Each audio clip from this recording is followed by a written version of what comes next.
repasar acá, conversar cuáles son las indicaciones, y en general queremos hacer, digamos, como un paralelo de las intervenciones que se daban en el contexto de obstrucción del tracto de salida, las intervenciones que ya iniciamos a realizar y que en el futuro posiblemente van a cambiar la práctica en algunos escenarios. Entonces, la obstrucción del tracto de salida es una entidad, digamos, una condición médica que se caracteriza por obstrucción de la parte distal del estómago, del píloro, del antro distal o del duodeno.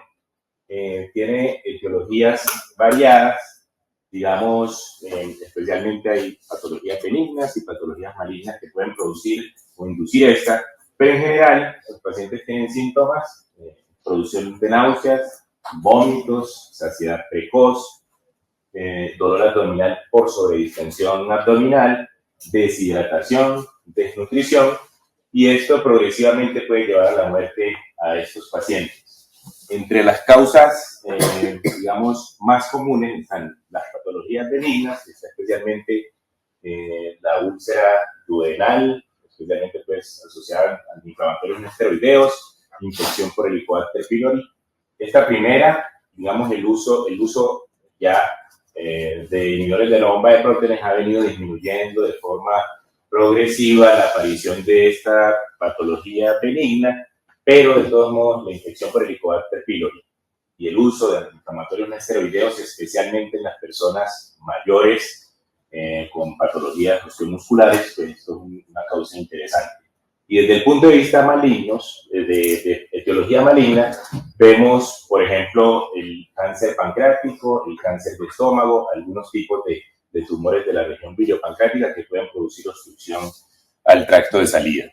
Entonces, digamos que estas son las causas más comunes en relación a la benigna: enfermedad ciopéptica, estenosis por antiinflamatorios no esteroideos, infección por Helicobacter pylori y estenosis relacionadas ya con anastomosis, complicaciones agudas y crónicas de la pancreatitis, por ejemplo, colecciones o necrosis amuralladas que producen obstrucción en el duodeno. Puede haber en este escenario, digamos, obstrucción del tracto de salida, que suelen ser temporales. Y en malignas, el carcinoma gástrico, pancreático, duodenal y el linfoma, especialmente cuando hay lesiones voluminosas en la región retroperitoneal. Entonces, el objetivo de las derivaciones es finalmente paliar los síntomas obstructivos, pretende restablecer la vía oral y así disminuir el riesgo de deshidratación y desnutrición secundarias a esta patología, intenta mejorar la calidad de vida y la sobrevida de esos pacientes, especialmente porque pueden recuperar tempranamente la vía oral y de ese modo nutrirse, y esto mejora el pronóstico en el paciente oncológico. Y históricamente se ha evaluado el pronóstico general. El pronóstico general se ha evaluado con escalas, por ejemplo, Karnofsky, en la que uno intenta establecer la expectativa de vida de los pacientes. Y este concepto ha estado ligado a qué intervención hacerle a los pacientes según su expectativa de vida, según el tiempo, pues la calidad que va a tener en su última etapa de vida. Entonces se ha dicho que los pacientes que tienen menos de 2 meses de expectativa de vida, la tendencia ha sido al manejo endoscópico, y los pacientes que tienen más de 2 meses, y especialmente para algunos doctores más de 6 meses, siempre se ha pensado en la estrategia quirúrgica en ese escenario. Entonces, uno siempre tiene que evaluar el estado general del paciente, las comorbilidades que tiene el paciente. Pacientes que tengan múltiples comorbilidades, enfermedad cardiovascular, múltiples intervenciones abdominales, que seguramente sea una tendencia más hacia lo endoscópico. La expectativa de vida, lo había dicho nuevamente, menos de 2 meses o más de 2 meses, y las preferencias del paciente en estos pacientes de patología maligna, en estado paliativo, vale la pena, como parte, digamos, de mejorar la adherencia a las intervenciones que se le va a hacer. En algunos escenarios sí valdría la pena poner en consideración las preferencias del mismo. Entonces, esta es una escala que se utiliza para la objetivización en relación a la ingesta una vez al paciente se le ofrece algún tratamiento, ya sea endoscópico o quirúrgico. Y es un sistema en el que nada, o sea, 0 puntos es nada vía oral, 1 ingiere solo líquidos, 2, que ingiere alimentos blandos, y 3, que ingiere sólidos con bajo residuo o dieta total. Esta escala vale la pena tenerla previo a alguna intervención y posterior a las intervenciones que ya se le ofrece a los pacientes. Entonces, digamos que en general la paliación de la obstrucción del tracto de salida se ha tenido, digamos, el estándar de oro ha sido el tratamiento quirúrgico, inicialmente con una gastroyeyuno, digamos, abierta. Día a día se está utilizando más la gastroyeyuno por vía laparoscópica, porque tiene, digamos, menos comorbilidades y adicionalmente una recuperación más rápida de los pacientes. Y en relación a la terapia endoscópica, lo que se ha realizado desde hace muchos años, la mayor experiencia en el mundo está con el tratamiento con stents autoexpandibles que se colocan a través del sitio de la estenosis. Entonces, digamos, la cirugía a favor es el patrón de oro, tiene una larga patencia, se prefieren individuos que tengan una expectativa de vida alta. Lo interesante es que llegan los pacientes a tener ingesta de todas las consistencias después de la cirugía. En contra, los pacientes suelen tener una lenta recuperación. En los diferentes estudios se dice que entre 5 a 8 días para iniciar la vía oral, alta morbilidad. Digamos que con esto, con frecuencia, los pacientes tienen, digamos, gastroparesia que pudiera ser, digamos, disminuir el inicio temprano de la vía oral y necesidad de una cirugía mayor, por supuesto, una cirugía mayor. En relación a la terapia con stents, a favor, rápido efecto, altas tasas de éxito técnico y clínico, alta disponibilidad en los diferentes centros, digamos, hospitalarios, y en contra, que tiene una patencia relativamente corta. Es decir, con frecuencia, después de los 2 meses, a esos pacientes hay que estarles haciendo tratamiento endoscópico para permeabilizar ese stent, altas tasas de reintervención y limitación para algunas consistencias. Cuando se hacen estudios a largo plazo de esta intervención, se nota que los pacientes con frecuencia tienen que cambiar de manera sustancial la forma como comían. Entonces, habitualmente líquidos y a veces blandos. Se contraindica en este contexto utilizar, de hecho, comida, pues, digamos, comida de consistencia porque tiene alta tasa de recidiva. Entonces, lo que uno suele ver en los pacientes que se les coloca stent autoexpandibles es que o se llenan de detritus como está en el medio, o hay crecimiento intratumoral.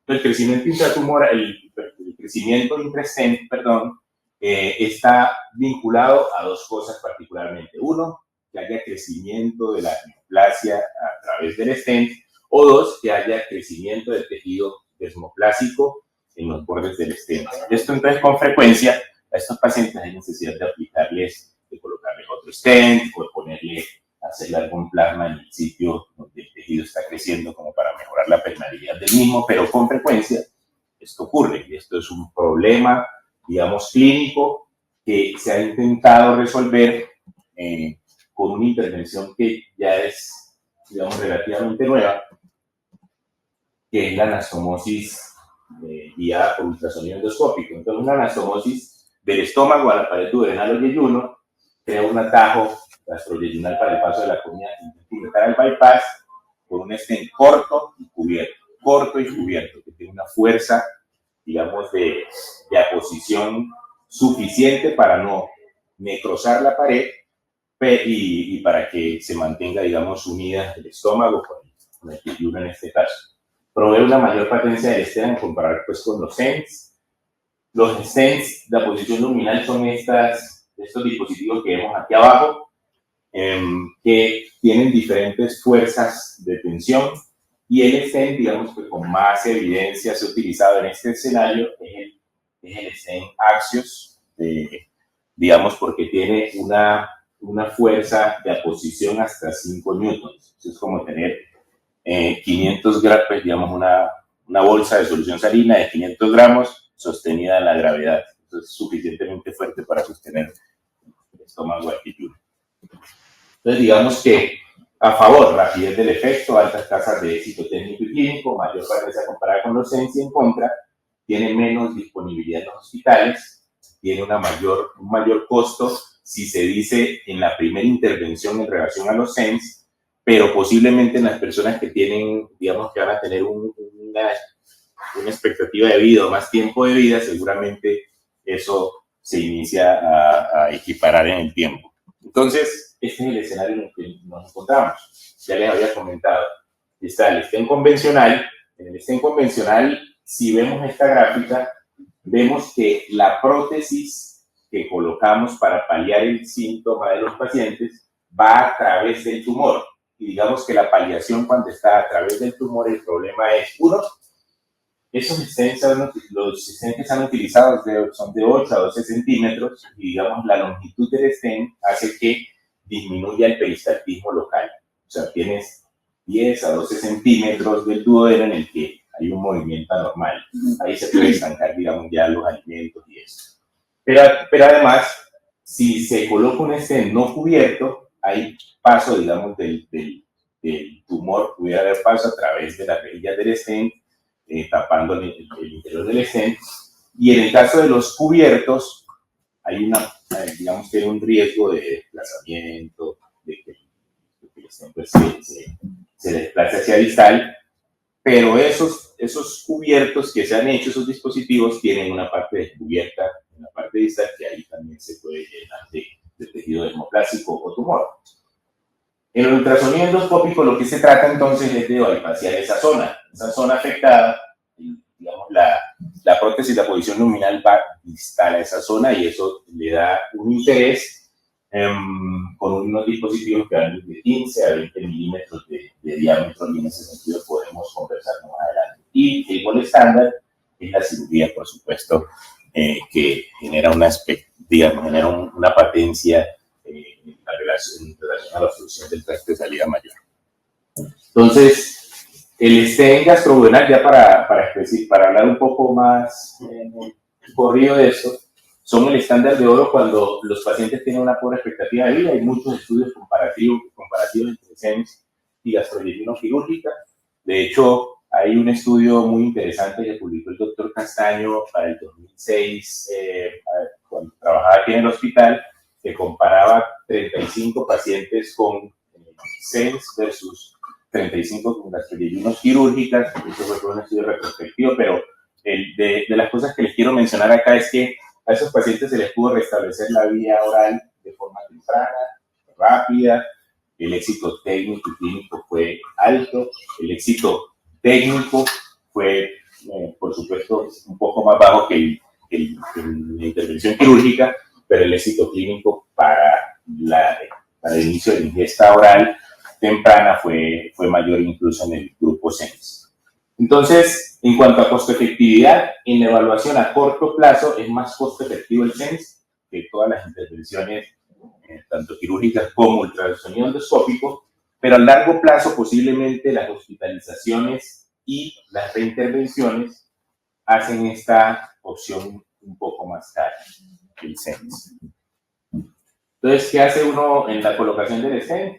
Habitualmente se afronta el sitio que está estrecho, pasa una guía hidrofílica guiada por fluoroscopia, identifica que esa guía hidrofílica esté al menos en el ángulo de Trace y luego pasa el dispositivo, pasa el stent a través de una guía, o sea, ayudado pues con la guía hidrofílica y lo deja en la zona estenótica y se hace pues la liberación.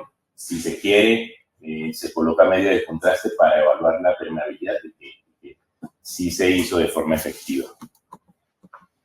El ultrasonido endoscópico, por su parte, inicia, digamos, en el 2012 con un modelo animal. Se inició con modelo porcino, se aplicó el dispositivo en 4 cerditos y se identificó, pues en lo que se quería era ver la fuerza en sí, que no hiciera daño, que la posición estuviera adecuada, que no hubiera alrededor de la neoanastomosis, no hubiera filtraciones. Y bueno, ya digamos realizado con un modelo animal, se inicia a realizar en algunos casos, especialmente para el 2012, se hace el modelo animal, y ya en el 2015, 3 años después, cuando la técnica estaba más depurada con animales, se inicia la aplicación en humanos. Es decir, este es un método que tiene 10 años. El primer trabajo se hizo con 3 pacientes, el segundo trabajo se hizo con 10 pacientes, y ya inicia a aparecer en la literatura en Europa, en algunos centros, especialmente de España, de Holanda, de Bélgica, inician a aparecer sus experiencias en relación a la técnica. Entonces, les quiero mencionar este estudio, que es un estudio grande, digamos, de 2 centros de tercer nivel, en donde estuvieron pacientes de la Clínica Mayo y de un hospital universitario de Bruselas, 436 pacientes que se les hizo diferentes intervenciones, gastrolleguino por ultrasonido endoscópico, gastrolleguino quirúrgica y por ICEMS. Se hizo una media de seguimiento de 185 días y se vio en este estudio que el éxito técnico es similar en las 3 intervenciones. El éxito clínico, digamos, en relación a la ingesta oral y el seguimiento en el tiempo, fue mayor para el de ultrasonido endoscópico, y los efectos adversos fueron similares, digamos, favorecía a la gastrolleguino por ultrasonido endoscópico y similares entre SENS y quirúrgica. En esto sí quiero decir que digamos, se tuvo como un evento adverso la reintervención, es decir, la obstrucción temprana en el caso de los SENS. Por eso seguramente ese porcentaje de efectos adversos aparece alto en este grupo. Indicaciones de la gastrolleguino por ultrasonido endoscópico: obstrucción del tracto salina que tenga expectativa de vida mayor de 2 meses, mal candidato quirúrgico por comorbilidades, paciente que rechace la cirugía, sin obstrucción benigna como fuente de la cirugía. Digamos que en estas dos primeras indicaciones de obstrucción del tracto salina que tenga expectativa de vida mayor de 2 meses, uno ve que, digamos, ya pudiera iniciar a estar en el escenario de los pacientes que tienen buena expectativa de vida y que posiblemente sean candidatos a manejo quirúrgico, y, digamos, gana una mayor atención en los pacientes que son malos candidatos quirúrgicos por las comorbilidades y pacientes que rechazan la cirugía. Estas intervenciones, cualquiera de las que se vaya a realizar, debería estar digamos, en un grupo multidisciplinario en donde tomen la mejor decisión para el paciente, conociendo las varias especialidades y ojalá pudiendo individualizar el caso. Y en obstrucción benigna, definitivamente, pues, apenas está cogiendo alas en algunos escenarios muy puntuales. ¿Cómo se hace? Entonces, hay varias formas de realizar la intervención. La forma que más difundida está en el mundo es pasar una guía a través de la lesión, luego pasar un dispositivo radioopaco en la parte distal para insuflar el asa diana, y luego, digamos, el dispositivo, uno afronta endoscópicamente, pasa la guía, pasa el dispositivo para aplicar el medio de contraste y llenar el asa diana, y posteriormente se cambia el endoscopio por un ultrasonido endoscópico y se hace, digamos, la derivación.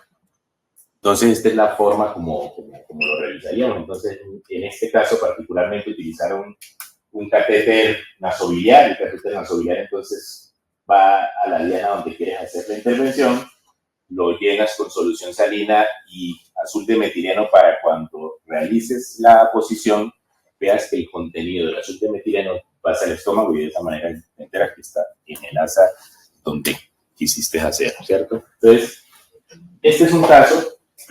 Esta es la manera, pues, como lo hacemos. Inicialmente llegamos al sitio obstruido. Este es un caso que tenía ya estén expandible. Entonces nos colocamos al frente de la estenosis, pasamos una guía, posteriormente pasamos el catéter que tiene esa banda radiopaca en la parte distal. Por fluoroscopia identificamos que el catéter está en la primera porción yeyunal, y luego pasamos el ultrasonido endoscópico. Por fluoroscopia identificamos la parte distal o la punta de ese catéter, y allí hacemos un disparo por ultrasonido endoscópico con un catéter que tiene en la parte distal un cauterio que permite entonces hacer una perforación, digamos, vigilada del estómago, yeyuno, y en ese mismo dispositivo está, en la parte, digamos, en el interior de ese dispositivo está la prótesis de posición luminal y se libera en un mismo tiempo, y luego se identifica que haya salida del azul de metileno pues, al estómago. Entonces, este es un caso, de una paciente de 40 años que tiene un antecedente de un cáncer de páncreas avanzado, metástasis hepáticas, que debutó con obstrucción del tracto de salida el año pasado. La paciente se inició a dar quimioterapia oral y tuvo un tiempo de vida mayor del que se esperaba, y se le colocaron 3 stents. Siempre que venía obstruida, le teníamos que poner los stents autoexpandibles, y en esta oportunidad le propusimos al grupo de cirugía hepatobiliar hacerle esta intervención. Entonces pasamos primero la guía a través de la estenosis, luego pasamos el catéter con punta radiopaca a través de la estenosis. Aquí es el ángulo de Treitz, el catéter queda en la parte proximal al ángulo de Treitz, se pinta con medio de contraste y azul de metileno, luego retiramos el endoscopio, introducimos el ultrasonido endoscópico y ya, digamos, de punta, viendo de frente el catéter, hacemos el corte. Entonces, esto es el momento, digamos, la visión ultrasonográfica.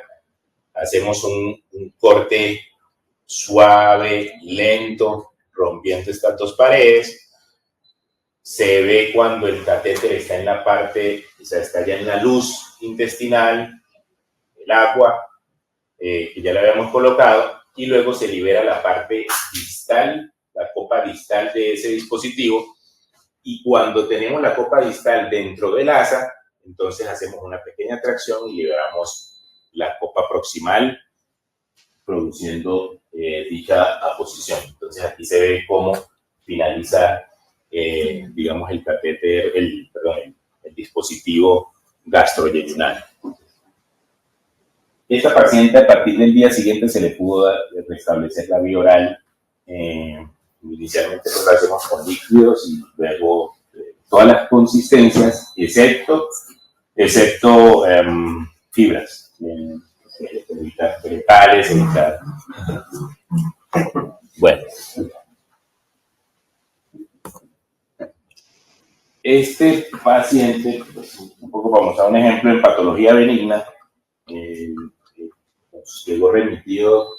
Esto es un paciente de 69 años, antecedente de hipertensión, que presenta una pancreatitis aguda en diciembre, una pancreatitis aguda severa, con conexiones alrededor, hubo necesidad de hacerle drenaje percutáneo, y 2 meses después, a principios de marzo, persistía con náuseas, vómitos permanentes y había perdido 20 kilos. Cuando llega al hospital le hacemos una radiografía de vías digestivas donde se documenta obstrucción a nivel de la segunda y la tercera porción duodenal.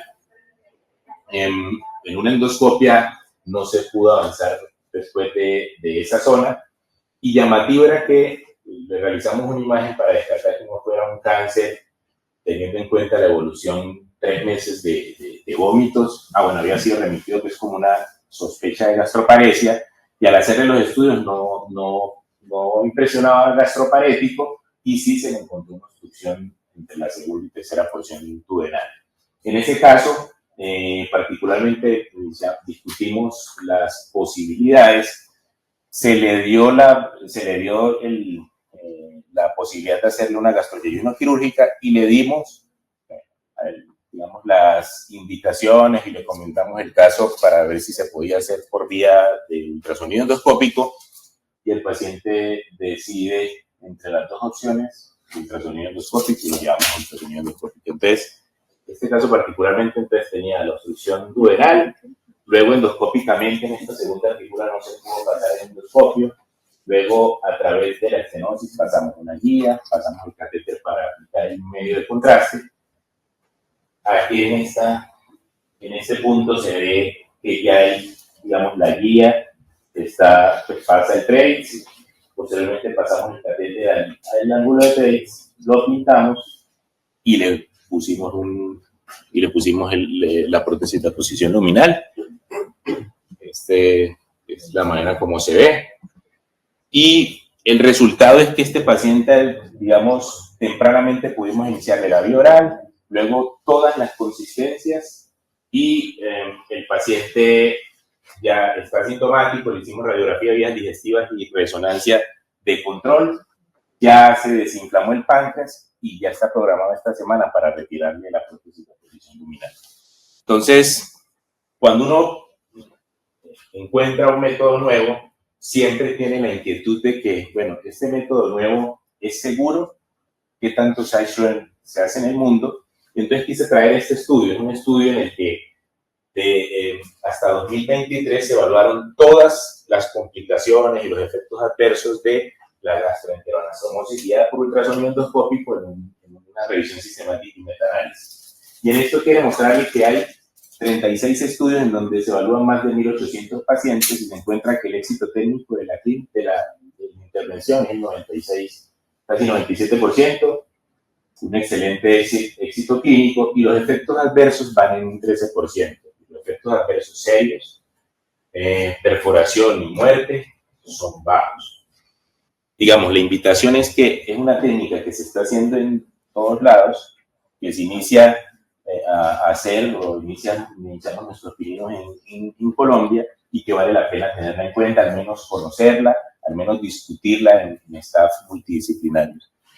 Estos son, digamos, los efectos adversos que se produjeron. Miren que las tasas de efectos adversos de peritonitis, perforación, sangrado, realmente son muy bajos en este escenario, ¿cierto? Bueno, entonces, ¿qué prótesis utilizar? Entonces, eso es una duda, especialmente porque cuando uno conversa en relación a, digamos, con los cirujanos en relación a la gastrointestinal-quirúrgica, les dicen que hay, digamos, lo interesante de la gastrointestinal-quirúrgica es que dejan, digamos, una buena anastomosis amplia, permeable, que es grande y que permite el paso de todas las consistencias, y de verdad que en los estudios se nota que, digamos, cuando se inicia la vía oral se logra resolver esto y mejorar la calidad de vida en este sentido. Pero a pesar de que por ultrasonido endoscópico se hacen intervenciones con 15 y 20 milímetros, notamos que la vía oral se recupera también de forma importante. Y esto se intenta hacer un símil del píloro. El píloro mide normalmente 8 milímetros, y cuando en los pacientes que, por ejemplo, le hacemos intervenciones del píloro para dilatarlo, intentamos llevarlo a 15 milímetros como medida de mejorar la fisiología. Y las grandes anastomosis, si bien son interesantes desde el punto de vista, digamos, quirúrgico, las grandes anastomosis pudieran traer alteraciones fisiológicas, especialmente síndromes de Dumping, pues con mayor frecuencia, pueden producir más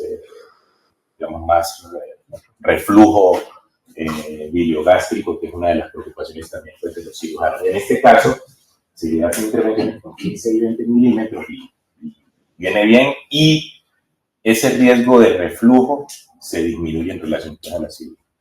Entonces, bueno, este es un estudio en donde se hace una comparación, 3 estudios recogiendo 685 pacientes que se hicieron, digamos, con 15 y 20 milímetros, 2 estudios prospectivos, 11 retrospectivos, en los que les quiero mencionar que el éxito técnico, clínico y efectos adversos con las 2 intervenciones es similar.